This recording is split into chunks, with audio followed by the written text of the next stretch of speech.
galanni sabboonummaa dadammaqiinsa uummata keenyaatiif haa ta'u. Jettee ni miti. Ololaa ni miti. Ragaa qabatamaa wajjin suuraadhaan sagaleedhaan eenyu yoom akkamitti maaliif yakka akka raawwatee fi yakka akka irratti raawwatame hin dhufa. Kana hunda galmeessine hin keenya. Yeroon immoo itti wal gaafannu hin dhufa jechuudha. Maaliif ajjeefama namni? There is no difference between killers. There is no difference between torturers and rapists. None. Hin jiru. Hattuun hattuudha. Ajjeeftuun ajjeeftuudha. Saamtuun saamtuudha. Tokko tokko wanni wal caalchifnee madaalchifnu hin jiru. Hammeenya wayyaanee dubbachuudha moraalitii kan qabu qabsaa'ota Oromooti. Abbaa lafaan dhoofne lafatti irra ni jannu jenne nagaan gara qe'eessaatti gaggeessine hammeenya isaa haasaya warra arra nu madeessaa jiru. Warra arra nu ajjeesaa jiru. Gurbaa bilbilaan haasa'u ka garagalchee mataa keessa deebi'ee warra kaleessatti miti warra arra gorra jiru. Har'atti farri Oromoo ka Oromoo boochisaa jiru. Ka deettuu Oromoo ajjeesaa jiru. Ajjeechisaa jiru. Bilxiginnaadha malee wayyaanee miti. Yakka arra Itoophiyaa keessatti Oromiyaa keessatti hojjetamaa jiruuf ka itti gaafatamu abbaa arra aangoorra jiru. Maal jechaa jiran beektaa? Ka duraa sun fuula guuraa si ajjeese, ka ammaa gungaruu kokkolfaa si ajjeese, ka kokkolfaa at least inni kokkolfaa si ajjeese. What a joke!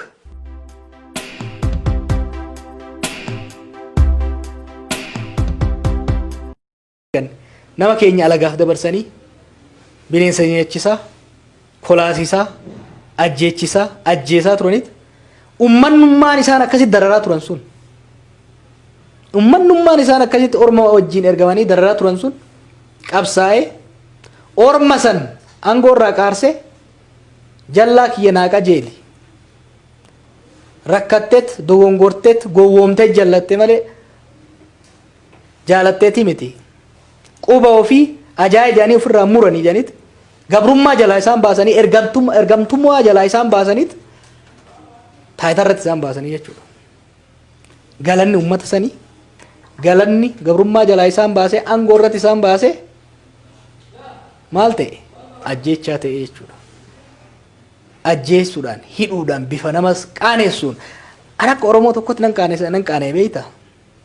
Waggaa takka walakkaa keessatti waggaa lama keessatti waan akka kanaa keessatti deebi'een waggaa seenan akka Oromoo tokkotti si qaanessa garuu confidently waan tokko himuun barbaada. Ilaalchi amma ittiin deeman kan uummanni Oromoo reject godhe. Kan injifannoolee uummanni Oromoo hanga irraa dhiiga isaatiin lafee isaatiin argamsiise tana lafa jala dabarsuu uf duuba deebisuudhaaf godhamu kuni. Sirna federaalawaa walqixxummaan sabootaa keessatti kabajame Oromiyaaf Oromummaan keessatti kabajamte qe'ee teenya irratti qabeenya keenya irratti abbaa itti taanu san fashaleessuudhaaf shirri isaan ittiin deeman kun uummataan jibbamee tufamee jira. Amma booda kara lama qofaan waan kana ka hojiitti hiikuu danda'an. Tokkoffaa xurree sirriirra deebi'anii uummata kana dhiifama gaafatanii uummata kana araarfatanii qabsaa'ota Oromootiin wal ta'anii filannoo yoo mo'atan karaa tokko. Lammaffaa akkuma warra isaan itti firoomanii isaanii harka dhayaa deemu kana akkuma warra isaanii waan abboonni isaanii abboota keenya irratti raawwate san nurratti raawwatanii anarraa dabalatee uummata Oromoo miliyoona 50 kana fixanii lafarraa fixanii Oromoo 5 hafnaan qabsoon Oromoo bakka geessi.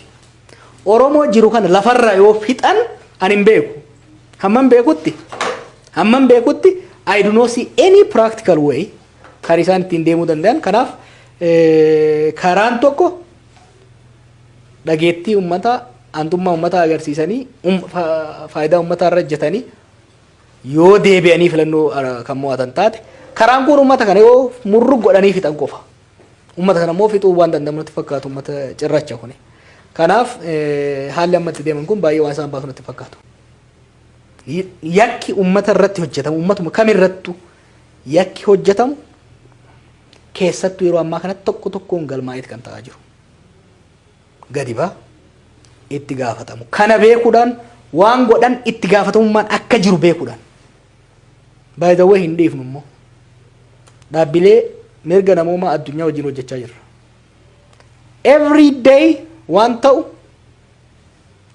nu qofaa miti jaarmeelee hedduu amma kan jiran galanni intarneetiidhaaf haa ta'u galanni teknooloojii ammayyaatiif haa ta'u galanni sabboonummaa dadammaqiinsa ummata keenyaatiif haa ta'u. Yakki bakka hundatti dhufu ragaa qabatamaa wajjin jettee ni miti ololaa ni miti ragaa qabatamaa wajjin suuraadhaan sagaleedhaan eenyu yoom akkamitti maaliif yakka akka raawwatee fi yakki akka irratti raawwatame hin dhufa. Kana hunda galmeessine hin keenya yeroon immoo itti wal gaafannu hin dhufaa jechuudha. Ummata Oromootiif sirnoonni hangarraa jiran hundumtuu yakkamtoota saamicha irratti ajjeecha irratti Oromoo xiqqeessuu irratti Oromiyaa saamuu irratti kan turanidha. Minilikis diina Oromoo ture. Oromoo nyaataa ture. Oromoo fixaa ture. Haayila Sillaaseenis akkasuma. Oromoo gabroomsaa ture. Oromoo saamaa ture. Oromoo fannisaa ture. Darguunis akkasuma. Oromoo rashanaa ture. Oromoo fixaa ture. Warri wayyaanis akkasuma. Oromoo saamaa, Oromoo fixaa turan. Warri kunis sanuma. Mootummoonni hangarraa jiran hundumtuu namni keenya of eeguu qaba. Kana kanarra wayyaa yakkamaa wal jidduudhaa filachuu hin qabnu. Cunqursaa kana kanarra wayyaa wanni jennu tokko illee hin jiru. Akkamitti namni gabroomsaa isaa wal madaalchisa. Gabroomsaa kana kanarra jira. Maaliif? Qe'ee teenya irratti, biyya teenya irratti, ummata keenya irratti dhufaa dabraan wal dabarsu anatu yeroo wayyaan isa maal jedhan sitti fakkaate. Garaagarummaa dargii wajjin qabu. Warri mana zamana wayyaanii sun mana hidhaa seenu kitaaba barreessaa turani hogganoonni. Laal sirni kun irra wayyaa qaba. Mana hidhaa keessatti kitaaba barreessuu danda'a hayyu jedhanii barreessaa turan. Maaliif hidhama namni? Maaliif ajjeefama namni? Warri darguu rasaasan si ajjeesaniit gatii rasaasaa si kafalchiisanii reeffa kennan. Warri wayyaanii si ajjeesanii reeffa bilisaan si kennan. Kanaafuu wayyaaniin darguu irra wayyaa qaba. Akkasitti haasa'uun barbaada. Warri ammaa kunis nama ajjeesaniit, nama fannisanii, nama rakkisaniit lakki nu jara san irra wayyaa qabna. No. There is no difference between killers. There is no difference between torturers and rapists. None. Hin jiru. Hattuun hattuudha. Ajjeeftuun ajjeeftuudha. Saamtuun saamtuudha. Tokko tokko wanni wal caalchifnee madaalchifnu hin jiru. Kan qabsoofnuuf nama billaadhaan nama ajjeesu dhiifne kakawween nama ajjeesu ol baasuuf miti. Jarri kun maakalaawii cufneedhaan girgiddama tokko as dabarsaniit maakalaawii biraa banan. Garaagarummaa asitti miti asitti na tumiidha uummanni Oromoo kan qabsaa'eef. Asitti miti asitti na kolaasiidha uummanni Oromoo kan qabsaa'eef. Uummanni biyya kanaa kan qabsaa'eef waan xixiqqaa akkanaatiif miti. Gaafa Haayila Sillaaseetis manni hidhaa afaan Oromoo haasa'aa ture. Gaafa darbuutis manni hidhaa afaan Oromoo haasa'aa ture. Gaafa wayyaanis manni hidhaa afaan Oromoo haasa'aa ture. Arrallee afaan Oromoo haasa'aa. Maali haati Oromoo mana hidhaatiif nama dhalti? Yaanni akkasii anna kaleessa fa'aa hoggan laalu ajaa'iba natti. Mootummaan tokko nama hidhuu dhiise, nama ajjeesuu dhiise, humnaan aangoorran ture jedhee waxxifachuu dhiise, filannoo bilisaa godhee, filannoo mo'atee yookiin mo'ame ankaan irra wayyaadha jechuu danda'a. Garuu waan warri kun godhu teknooloojii ammayyaatiin geggeessaa, xiqqoo fooyyessee geggeessaa, anatu irra wayyaa jechuun nuyi mootummaa tokko irra wayyaa miti kan barbaannu. Mootummaa yeroo wajjin, fedhii uummataa wajjin, dantaa uummataa wajjin deemu. Isaan kan barbaannu. Waan keessa jiru namni hubachuu qaba. Ijoolleen qeerroowwan sirna amma duraa san kuuffisuudhaaf madaan isaanii odoon qooriin mana hidhaa jiru. Gurbaa tokko argeen ture. Osoo tuman lafee kanarra cabsanii jiran. Amma qabanii gaafatan. Lafee kun asirraa tana cabsan jilbarraa tana. Maal taate jennaan warra amma duraatitu na hidhee na cabse jennaan achirra tuman beektaa deebisanii. Achirra kopheen ijjatanii ni godhan jedhe. Kalaam shee kanatu bahe. So maalaa jennu? So warra dura madeesse santu warra amma madaa sanirra ijjaterra wayyaa moo warra amma madarra ijjate santu warra madeesserra wayyaa qabu. namni keenya dhibbaatamaan akkuma kaleessatti akka qaraatitti waan biraa godheeti miti. By the way, gara fuulduratti nan dhiyeessa yeroo gabaabaatti Oromoota mana hidhaa federaalaa jiran laaleetiin jira. Ka yakka dheedhii yakka biraa ajjeechaa namaatiin maali hidhame kun Oromoon baay'ee xiqqaa keessa. Kan siyaasaa qofa keessa. Atiin Koloneel Gammachuutu dubbataa ture na fakkaate. Oromiyaa qofa amma mana hidhaa federaalaa keessa jiru. Kibbarraan jiru. Tigraay irraa nama tokko jira. Naannoo Amaaraatti irraan jiru. Somaalee irraa Abdiilee fa'aa dabalatee namoonni gara 20 jiru. Namoota 10,000 manneen hidhaa federaalaa Finfinnee, Dirree Dhawaa, Harar, Shawaroobiit maal jiran keessa har'a abbaa fedhe wajjin wal falma. Har'a harki 90 Oromoodha.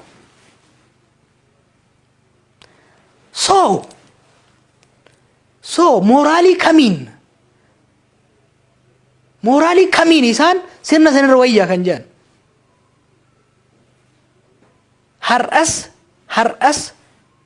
Har'as ilmaan Oromoo manneen hidhaa qabalee guuteet, manneen hidhaa poolis xaabiyaa guuteet, manni karchalleen godinarra jiran guuteet, federaala baay'ee wayi Finfinnee fudhadhu.